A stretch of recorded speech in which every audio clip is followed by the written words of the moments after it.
আজকের মাহফিলের প্রধান আকর্ষণ যুবকদের আইডল হাফিজ মাওলানা আবরারুল হক আসিফ সাহেবের আগমন। লিল্লাহি তাকবীর।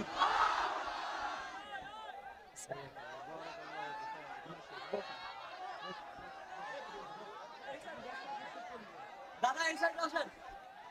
হ্যাঁ দেখছেন এই যুবকেরা অস্থির হয়েছিল বাবা, এইবার খুশি তো আইসা গেছে। বসেন সবাই বসেন, এই ছেলেবেলা বসেন। হ্যাঁ মৌমাছির মতো সব আসতেছে, মাশাআল্লাহ। লিল্লাহি তাকবীর। আমার প্রিয় ভাই আজকে আমাদের মাঝে উপস্থিত, আমি নিজেও তার ভক্ত, মাঝে মাঝে মোবাইলে তার আলোচনা শুনি। আপনারা আলহামদুলিল্লাহ অনেকে শুনেছেন তার কাটা কাটা যে কথাগুলো সোশ্যাল মিডিয়াতে অনেক সুন্দর লাগে শুনতে, তাই না ভাই? এই জন্য আজকে আমাদের ভাই আমাদের মাঝে উপস্থিত। আমি ফোন দিয়েছিলাম, আলহামদুলিল্লাহ আমাদের দাওয়াত গ্রহণ করেছেন, এই জন্য আমরা ধন্য। আজকে আমাদের প্রিয় ভাই যথাসময়ে উপস্থিত হয়েছেন। আল্লাহ পাক যেন তাকে কোরআনের দায়ী হিসেবে কবুল করেন, জোরে বলেন আমিন।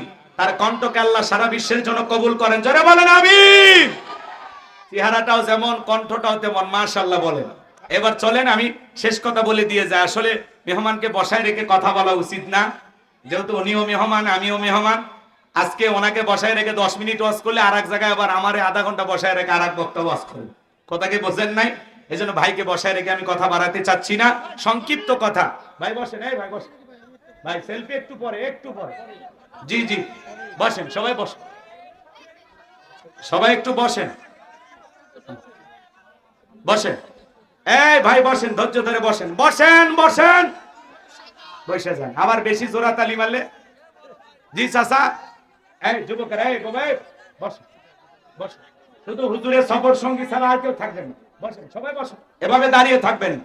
তাহলে ফাসল্লিলি রাব্বিকা ওয়ানহার, এক নাম্বার রবির উদ্দেশ্যে সালাত। তাহলে আল্লাহকে রাজি খুশি করার জন্য, আল্লাহর সন্তুষ্টি অর্জনের আশায়, আল্লাহকে খুশি করার জন্য 5 ওয়াক্ত সালাত পড়বেন তো ইনশাআল্লাহ? কারা কারা হাত তোলেন না কেন? নামাজ আদায় করবেন তো ইনশাআল্লাহ? আল্লাহ কবুল করেন। ওয়ানহার, ওয়ানহার মানে কুরবানি করা, নিজের আমিত্বকে কুরবানি করা, অহংকারকে কুরবানি করা, নিজের ভিতরে থাকা পশুসুলভ আচরণকে কুরবানি করা, কথা বলে ঠিক কিনা?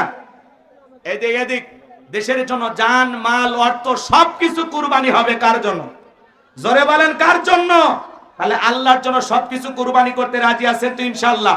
শহীদ আবু সাঈদের মতো দেশের জন্য কুরবানি হওয়া লাগবে, মুগ্ধ ভাইয়ের মতো দেশের জন্য কুরবানি হওয়া লাগবে, কথা বলেন ঠিক কিনা? কুরবানি করা মানে খালি গরু ছাগল জবাই করে না। 7 জন ভাগে একটা গরু কিনলেন, 4 জন দড়ি ধরে টানে, পেছন থেকে 3 জন ঠেলে।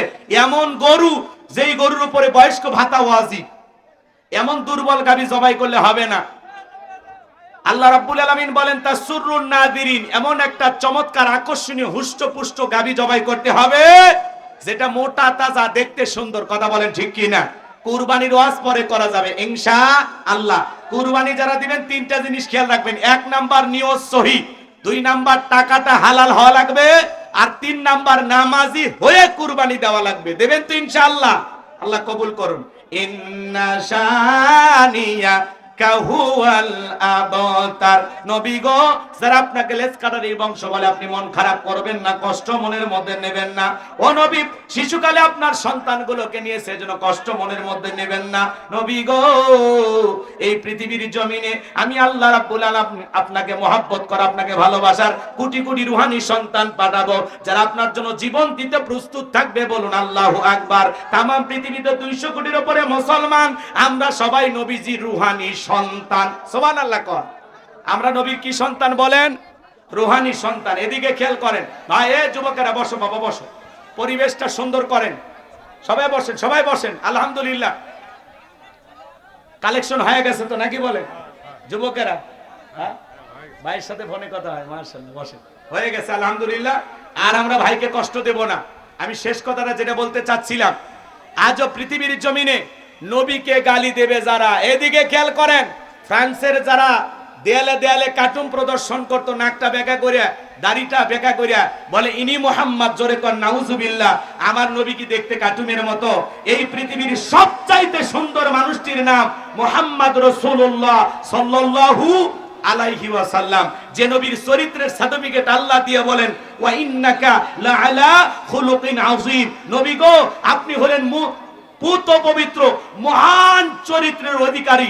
আযীম আরবিতে এমন একটি শব্দ যার গভীরতা মাপা যায় না, বলুন সুবহানাল্লাহ। যে নবী 63 বছরের জিন্দেগিতে একটি মিথ্যা কথা বলেননি, এমন বিশ্ব রেকর্ড পৃথিবীর আর কোন নেতার আছে?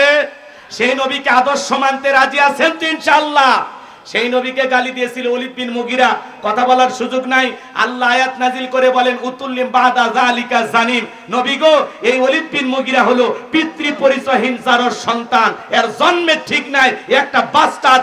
আজও পৃথিবীর জমিনে, ভারতে বলেন, বাংলাদেশে বলেন, পৃথিবীর যেই মানচিত্রেই বিশ্ব নবীকে নিয়ে গালি দেওয়া হবে, কুরুচিপূর্ণ মন্তব্য করা হবে, বুঝে নেবেন ওর জন্মের ঠিক নাই, ও পিতৃ পরিচয়হীন জারর সন্তান।